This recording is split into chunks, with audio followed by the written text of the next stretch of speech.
Você concorda com isso? O YouTube é o culpado das pessoas estarem achando que a Terra é plana?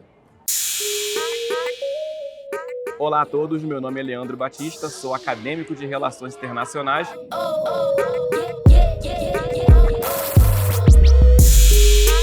E hoje eu vim aqui para dizer que a Terra é plana. Mude minha ideia.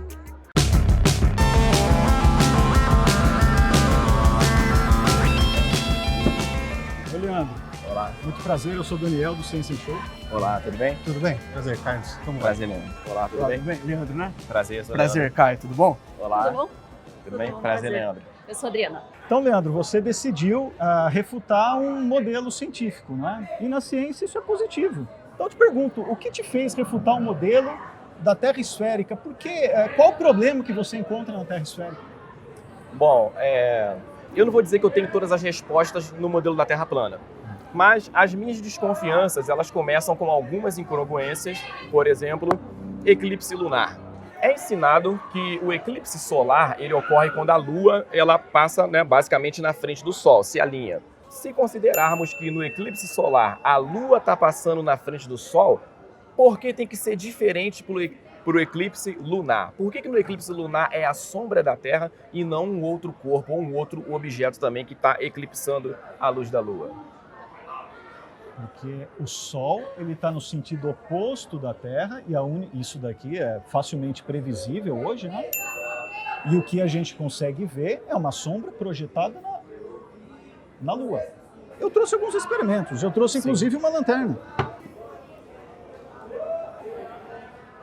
E quando essa luz bate no planeta e a Lua está do outro lado, ela vai formar uma sombra e essa sombra, naturalmente, ela tem o formato daquilo que eclipsou essa luz, não é? Vamos colocar, não estou dizendo que tenha, né? É. Vamos colocar que a Terra tem esse formato aqui, Tá. retangular. Você consegue fazer o mesmo experimento, uma fonte de luz é projetada e a sombra que vai ser gerada, se eu tiver um objeto aqui esférico, vou dar como exemplo uma laranja, o mesmo efeito vai acontecer. Uma projeção de sombra arredondada, muito parecida com o efeito do eclipse lunar. Tá, então... Por que a ciência bate o martelo dizendo que isso é a prova, então, da esfericidade da Terra?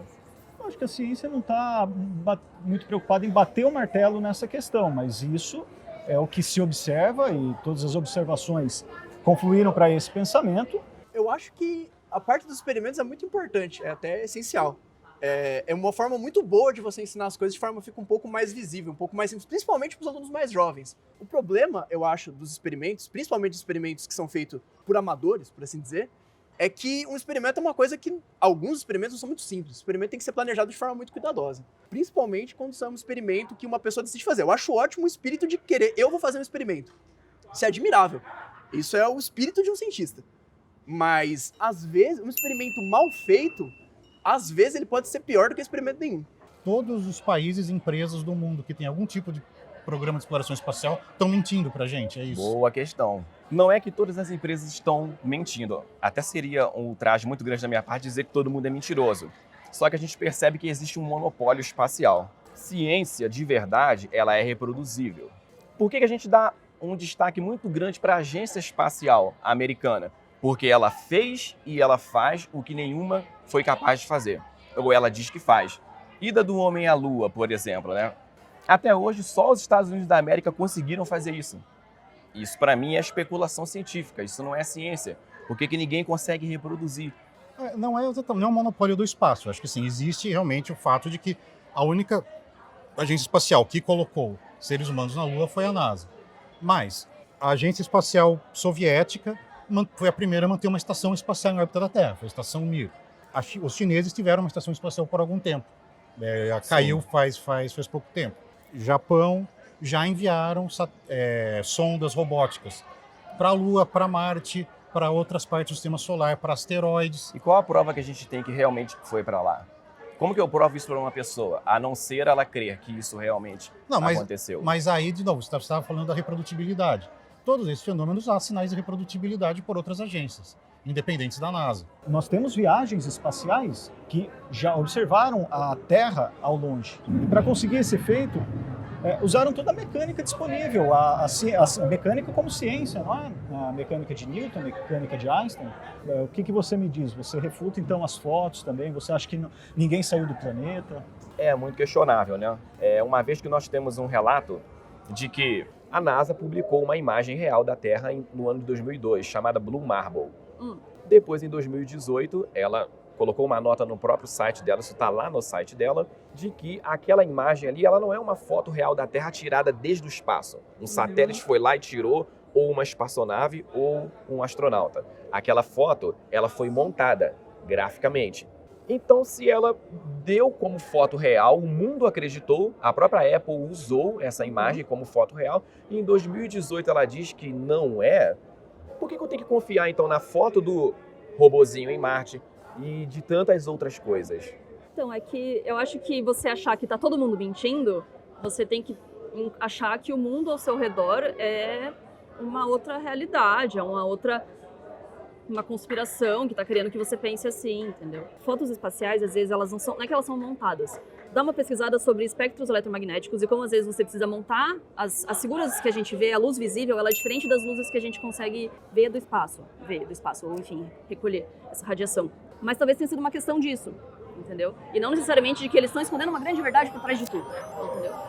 Acredito que tem alguma coisa escondida sim, mas falar que agora o que é, não tem nenhum que, por exemplo. Eu acho que esconder da gente o avanço da ciência, principalmente no setor farmacêutico. Que eles têm as curas já, isso eles escondem da gente. Tem coisas que a NASA pode esconder da gente, tipo coisa que existe em Marte, tipo coisa que já viram e às vezes eles não querem admitir, tipo ET. Eu na minha concepção, eu acredito em alienígenas. Eu já questionei o aquecimento global. Eu lembro quando eu era moleque, eu sentia o ar diferente, sabe?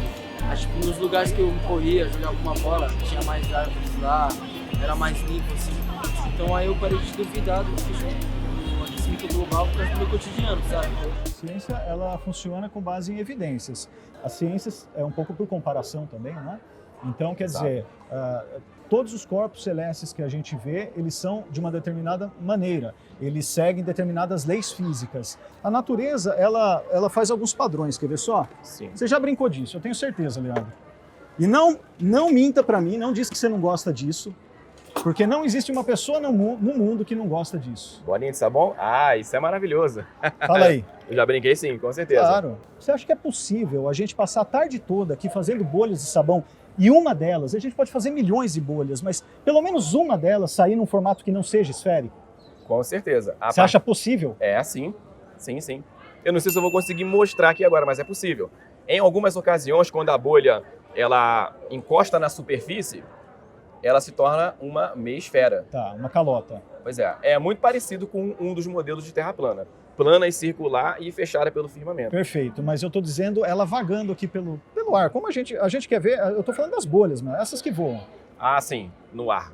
Você sabe por que uma bolha ela tem um formato esférico? Sim. É porque a natureza ela se acomoda sempre em modelos que gastam menos energia. Colocando isso para os planetas ou para corpos celestes, qualquer corpo celeste que tiver um raio um pouco maior, que acho que uns 500 quilômetros, naturalmente por sua própria gravidade e com o passar do tempo, isso leva tempo, ele vai adotar um formato próximo à esférico. Isso é uma lei natural. Como você vê essa relação de correspondência entre os modelos que explicam a natureza em termos de energia mesmo? Se a forma esférica é uma tendência da natureza, né? A economia de energia, a banana não é esférica, a cenoura não é esférica, o pepino não é esférico. Então tem tantas outras coisas que não são esféricas. Será que a natureza falhou para elas? Todos os planetas são esféricos. Por que a Terra seria plana? Bom, porque a Terra ela não é um planeta. Para a Terra ser um planeta, ela precisa ter configurações de planeta. Ela precisa ter movimento. Nós não temos cientificamente, até agora, uma prova convincente de que a Terra ela se movimenta, que ela gira em torno de si mesma, em torno do Sol na translação, e as demais movimentações no sistema solar e o universo afora.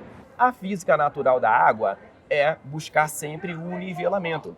Por mais que você pegue uma quantidade de água, não importa o recipiente que você coloque, ela não vai se moldar ao recipiente, ela vai procurar um nivelamento. A gente olha para o mar, a gente vê nível do mar, a gente não vê curva do mar. Existe algum experimento, alguma forma de se provar como é possível a água ela ficar grudada na superfície de uma esfera, apesar de todas essas movimentações da Terra, rotação, translação e etc., ela se manter presa na superfície? Existe. A Terra possui gravidade, é por isso que as coisas caem. Tudo que está sobre a Terra, seja sólido, líquido ou gasoso, vai ficar preso a ela, exceto se ela atingir a velocidade de escape. O nivelamento em forma esférica é porque o centro de gravidade da Terra está muito próximo do seu núcleo. Então, em qualquer ponto do nosso planeta, e é bom que se pense que nós vivemos num planeta, para nós, muito grande, ele sempre vai ter um apontamento muito próximo da nossa vertical. Então, você deu uma explicação, e uma explicação teórica. A gravidade, ela me parece ser seletiva. Algumas coisas ela mantém na superfície da Terra e outras ela permite sair. Ela é tão forte para manter a água dos oceanos em toda a superfície da Terra esférica.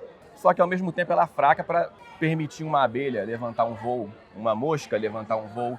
A gravidade, ela é da definição da gravidade, ela é uma força que é proporcional à massa. Quer dizer, ela atua com mais força sobre objetos de maior massa. Então, os oceanos têm uma massa enorme, Sim. Então eles ficam coladinhos na Terra. A abelha tem uma massa muito pequena, então a força que ela sente não é tão grande. O hidrogênio livre tem uma massa tão pequena que ele escapa para o espaço. Um modelo globular, ele é amarrado pela teoria da gravidade.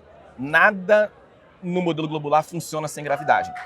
Por isso que toda refutação apela-se a ela. Só que a gravidade, a gente não consegue sentir, a gente não consegue medir, a gente não consegue provar. Tem como levar isso para um laboratório e mostrar na prática a atuação da gravidade fazendo a água se manter na superfície de um corpo esférico. Você quer que eu pegue um globo como esse, coloque a água Sim, e a água... conforme acontece na vida real, considerando o modelo globular. Não, então O globo- tem como fazer isso. Isso não acontece aqui, porque aqui nós temos a gravidade do planeta que não deixa a água que eu deposito nesse globo ficar presa a ele. A força-peso dela é maior e ela vai escorrer pelo nosso planeta. Mas se você pegar vídeos de astronautas, entre aspas, brincando com água na Estação Espacial Internacional, você vê que ela se acomoda em forma esférica. E lá não é uma região sem gravidade, é uma região de microgravidade, onde as forças são compensadas. Muito bem. Foi bom você tocar nesse assunto da Estação Espacial Internacional, porque existem vídeos onde o astronauta está lá, flutuando dentro da estação espacial e, de repente, ele cai. O que aconteceu ali? Será que a gravidade foi desligada? Houve alguma falha no sistema? Ou eles poderiam estar presos a cabos? Entendeu? Poderia ter algum efeito de estúdio ali, como acontece nos filmes onde todo mundo voa, né? Capitão América, Thor e etc.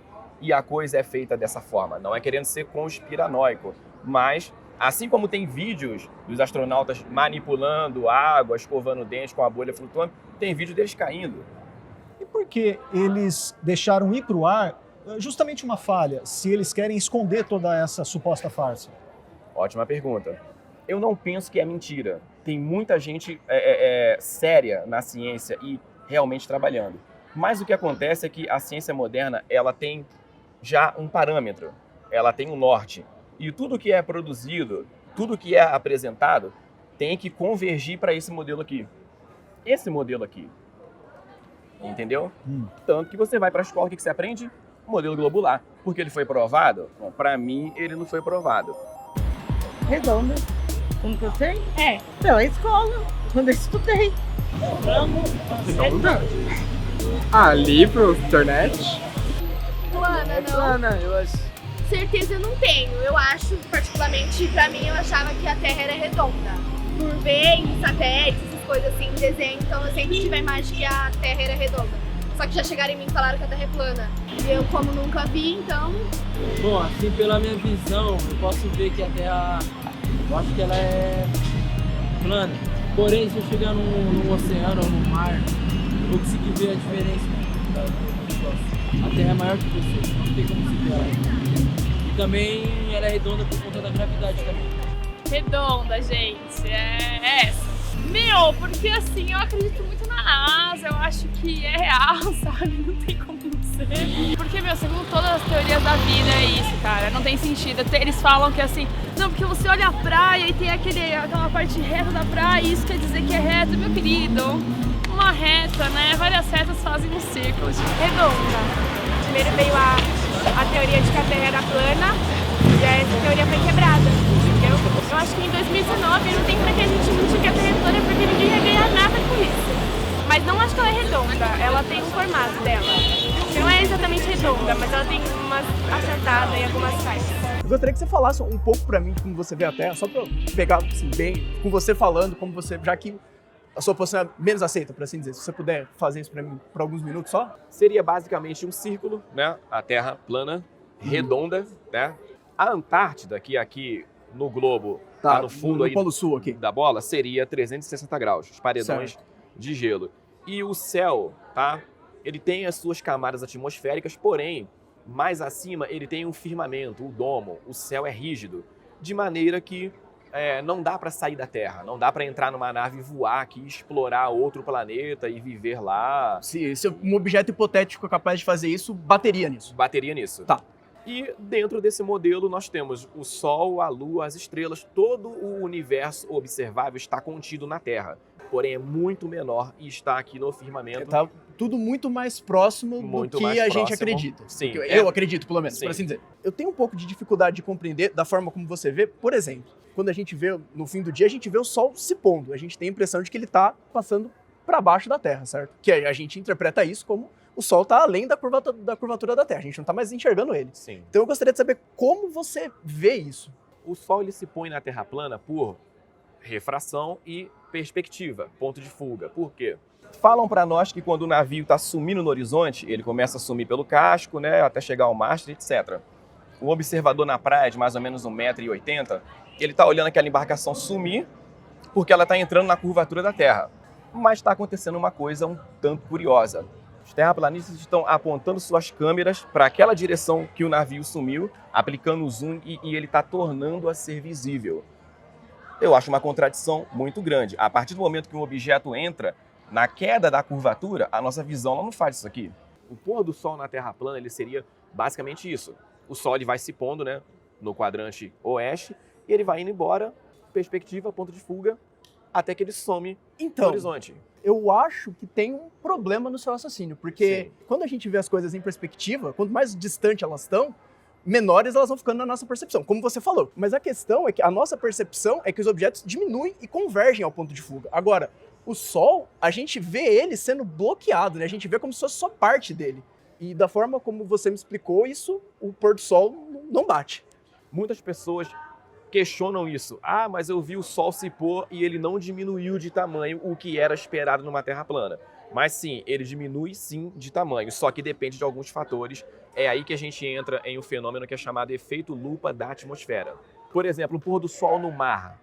Né? Você vê aquela bola enorme e gigantesca. Num deserto, por exemplo, a umidade relativa do ar baixa, você percebe o Sol diminuir drasticamente de tamanho e convergir até ele se pôr. Então, mas isso ainda não explica a sua impressão do Sol estar bloqueado, né? E também, uma outra coisa que eu gostaria de perguntar para você, na mesma linha, quando a gente está numa noite clara, a gente sempre está vendo as estrelas, certo? Então, se a gente não vê o Sol, porque ele está muito distante, mas a gente vê as estrelas, isso quer dizer que as estrelas estão mais perto da gente que o Sol? Então, depende. Esse objeto que você vai ver, certamente ele vai estar mais próximo de você para você ver ele.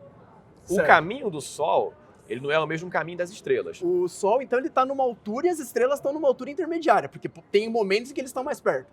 Até porque você pega um telescópio e começa a ver estrelas que você não conseguia enxergar antes. Então, tem coisas que estão mais distantes ou menos distantes. Inclusive, isso é um outro ponto. Se você usa um telescópio, apontando ele para qualquer outra direção, à noite, você começa a ver estrelas que você não via. Quanto mais poderoso for o seu telescópio, mais objetos que você não via antes, você começa a ver de novo. Mas ainda assim, por mais que o Sol esteja mais perto, eu não sei se você sabe de algum registro de alguém que tinha um telescópio tão bom que viu o Sol lá do outro lado. Então, até por causa do ensino do globo, muita gente acha que as estrelas estão muito distantes da gente, assim como o Sol e etc. É isso que eu acredito, mas agora, por favor, continue. É uma coisa que o telescópio não faz. O telescópio, ele não vai ampliar para você um objeto que já está no ponto de fuga. Muita gente acha que o telescópio é não, então eu vou colocar um telescópio. Eu tenho a visão do super-homem, agora eu vou ver até do outro lado do universo. E não é assim que funciona. A luz precisa entrar na lente, na ocular, para que você veja numa melhor resolução. Bom, eu não ia, mas por favor, leia. Uma pergunta. Eu acredito piamente que a Terra é plana. Tanto que estou andando em linha reta há algum tempo na esperança de chegar na beirada e despencar no infinito. O que você tem a dizer sobre isso? Eu senti sarcasmo nessa pergunta. Eu não sou assim, eu sou professor, então eu quero colocar minha visão de maneira lógica para que as pessoas se convençam. Eu acho que não é um método de se fazer, mas se fosse uma questão técnica, eu acredito que ela, se fosse andar em linha reta, ela vai chegar no ponto de partida dela. O modelo de Terra plana, ela é plana e para qualquer direção que ela for, em linha reta, ela vai sair na Antártida. Um levantamento feito por pesquisadores dos Estados Unidos identificou que, em eventos sobre a teoria da Terra plana, a maioria dos presentes mencionou vídeos no YouTube como fator-chave para que passassem a duvidar de que o planeta é redondo. Você concorda com isso? O YouTube é o culpado das pessoas estarem achando que a Terra é plana? Sempre houveram pessoas que não achavam que não fazia muito sentido que a Terra fosse esférica. E aí essas pessoas, elas não tinham tanta projeção. E hoje é natural que as pessoas estejam usando desses meios para divulgar suas ideias, seja lá quais elas forem. Então, eu acho que o YouTube, as mídias são um fator, a gente tem que levar isso em conta, porque é real e é irreversível, mas dizer é o culpado, eu acho que é uma coisa injusta até, na verdade. Até porque pode ser usado para tudo. Acho que é desviar do assunto de assuntos mais importantes. E eu acho que o pessoal está tentando ao máximo quebrar alguns padrões. Essas pessoas, eu tive umas teorias de conspirações muito loucas, tipo, Terra é plana, vacinas matam, aquecimento global não existe, ganhando uma certa voz e querendo vir trazer essas teorias que são explicadas pelo achismo e não pela ciência. Porque eu acho que no mundo de hoje, todo mundo tem essa história de tudo é muito fake news e é real, tudo é muito fake news. Eu acho que a quantidade grande de informação faz com que todo mundo tenha uma certa dúvida do que é real ou não. E começa a duvidar de coisas assim, óbvias, como que se a Terra é plana ou não. A culpa do crescimento da Terra plana, do assunto Terra plana, não é do YouTube. O assunto em si, ele está cativando de alguma forma, ele está trazendo as pessoas a fazer perguntas que algumas eu penso que a ciência não responde de uma maneira convincente. Não seria um crer para ver? Ao contrário de um eu estou vendo e agora eu vou crer? Mas então, todos os indícios que eu passo para você, ou que eu tento te convencer, você diz que não servem para você. Então, o que na verdade é fé? Porque um cientista, ele pode ou não ter fé em qualquer coisa, mas quando ele analisa a natureza, se ele for um cientista honesto, ele está analisando a natureza de forma imparcial, ele está olhando dados e ele está trabalhando com dados. Não supõe-se que uma pessoa séria vai fraudar dados, né, para convergir para um certo sistema.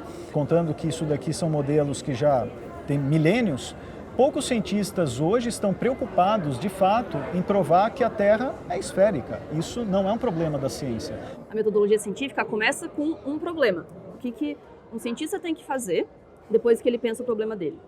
Ele tem que pensar tudo que já foi feito em relação àquilo até aquele momento. E por que isso é importante? Porque senão a gente estaria o tempo todo tentando reinventar a roda. A gente não pode simplesmente jogar a física fora ou falar que as coisas não funcionam, porque elas às vezes não fazem tanto sentido pra gente. Eu acho que se o sistema educacional fizesse um esforço maior para ensinar as coisas de uma forma mais clara, se os cientistas tivessem mais, alguns, pelo menos tivessem mais disposição de chegar e conversar com as pessoas e não fazer uma imagem, tipo, o cientista tá lá no laboratório dele, se aparece alguém para fazer uma pergunta boba, ele distrata a pessoa. Eu acho que é uma coisa que várias pessoas que frequentaram a universidade já viram. Aquele caso do professor que o aluno, ou porque por algum motivo não entendeu alguma coisa, faz uma pergunta e o professor dá uma resposta atravessada, porque achou que a pergunta era muito básica. Isso também é um erro dos cientistas. Porque a gente na ciência, a gente acha que está todo mundo acompanhando os nossos avanços. Isso nem sempre é verdade. Só que é por isso também que nem todo cientista vem aqui te responder. Por uma arrogância deles ou não, provavelmente, mas eles acham que essa discussão já acabou, já não tem que ser feita, entendeu? A ciência, ela está tendo na Terra plana uma oportunidade de se fortalecer. Eu acho que as nossas convicções científicas, elas têm que passar pelo fogo. E o cientista ele não pode ter medo de ser questionado.